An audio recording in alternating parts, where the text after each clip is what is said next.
दोस्तों, इस वक्त आप सूरज की गर्मी से परेशान हो रहे होंगे, लेकिन नासा वैज्ञानिकों ने जो जानकारी दी है उसने पूरी दुनिया को ही हैरत में डाल दिया है। जानकारी ये है कि सूरज से धरती की ओर एक तूफान तेजी से बढ़ रहा है जो बेहद खतरनाक है, खासकर अंतरिक्ष में तैर रहे हजारों सैटेलाइट्स और स्पेस क्राफ्ट्स के लिए। सूरज से धरती पर आ रहा खतरनाक तूफान 500 किलोमीटर प्रति सेकंड की है रफ्तार। दुनिया भर के सैटेलाइट हो सकते हैं तबाह।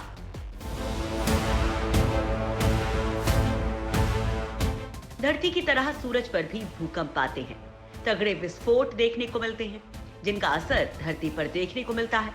वैसे धरती पर रहने वाले लोग इससे प्रभावित नहीं होते, लेकिन इससे सैटेलाइट तकनीक को बड़ा नुकसान हो जाता है, जिससे आज की डेट में पूरी दुनिया चल रही है।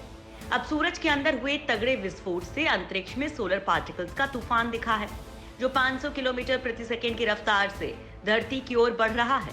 इस शक्तिशाली जियोमैग्नेटिक तूफान के कारण हो सकता है कि धरती के सैटेलाइट पर निर्भर तमाम उपकरण काम करना बंद कर दें, क्योंकि धरती के ऊपरी वायुमंडल के गर्म होने से ये सैटेलाइट सिग्नल्स को धरती तक पहुंचने में बाधा डाल देते हैं।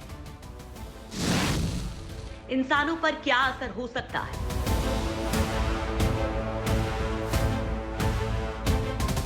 क्योंकि ये तूफान बहुत तेजी से धरती की ओर बढ़ रहा है, तो ये जानना बेहद जरूरी है कि धरती पर क्या असर होगा। तो अगर ये पार्टिकल धरती से टकराते हैं तो खूबसूरत नजारे भी देखने को मिलेंगे, उत्तरी या दक्षिणी लाइट्स यानी ऑरोरा के रूप में। दिल थामने को मजबूर कर देने वाले ऑरोरा तभी पैदा होते हैं जब सोलर पार्टिकल धरती के वायुमंडल से टकराते हैं। ऐसे तूफान को G2 क्लास में रखा जाता है। ऑरोरा वो रोशनी होती है जो धरती के मैग्नेटोस्फीयर में सोलर विंड के टकराने से पैदा होती है। नीले और हरे रंग की रोशनी एक दिलकश नजारा पेश करती है, जिसे देखने के लिए लोग इंतजार में रहते हैं। ये उत्तरी गोलार्ध में नॉर्दर्न लाइट्स या ऑरोरा बोरियलिस की शक्ल में आसमान में अद्भुत छटा बिखेरते हैं। तेज तूफान से ज्यादा तेज चमक वाले ऑरोरा देखने को मिल सकते हैं। हालांकि रिसर्चर्स का कहना है कि इसके दूसरे असर भी होते हैं जो बेहद खतरनाक हैं।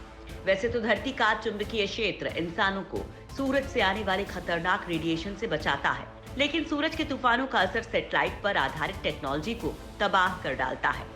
इनसे अंतरिक्ष में हमारे अंतरिक्ष यात्रियों को भी नुकसान होने की संभावना होती है।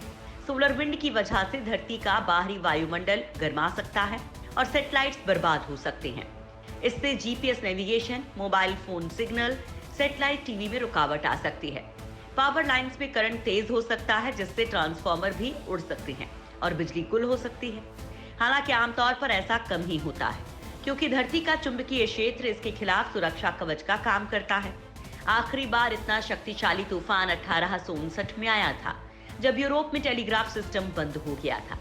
एक्सपर्ट्स का मानना है कि सौर तूफानों को स्टडी किया जाना और उनसे अपनी टेक्नोलॉजी और उपकरणों को बचाना बेहद जरूरी है। ये रेडिएशन $1 ट्रिलियन का नुकसान धरती को पहुंचा सकते हैं और इनकी वजह से ध्वस्त हुआ इंफ्रास्ट्रक्चर दोबारा खड़ा करने में कई साल लग सकते हैं। सूरज के तूफान पर ऐसे रखी जा रही नजर।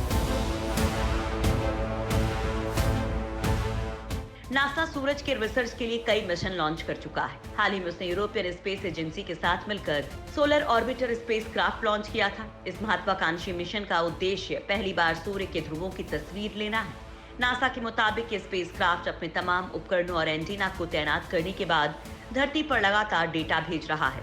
सोलर ऑर्बिटर पर बेहद शानदार कैमरे लगे हैं जो सूर्य के ध्रुवों की पहली बार तस्वीर मुहैया करवा रहे हैं। इससे वैज्ञानिक सूर्य के चुंबकीय क्षेत्र के बारे में जानकारी हासिल कर रहे हैं।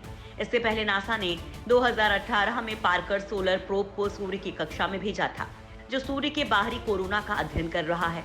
वहीं एसा और नासा ने इससे पहले 1990 में यूलिसिस मिशन लॉन्च किया था, जिसने वैज्ञानिकों को सूर्य के चारों तरफ के अहम क्षेत्र को पहली बार मापने में मदद की थी।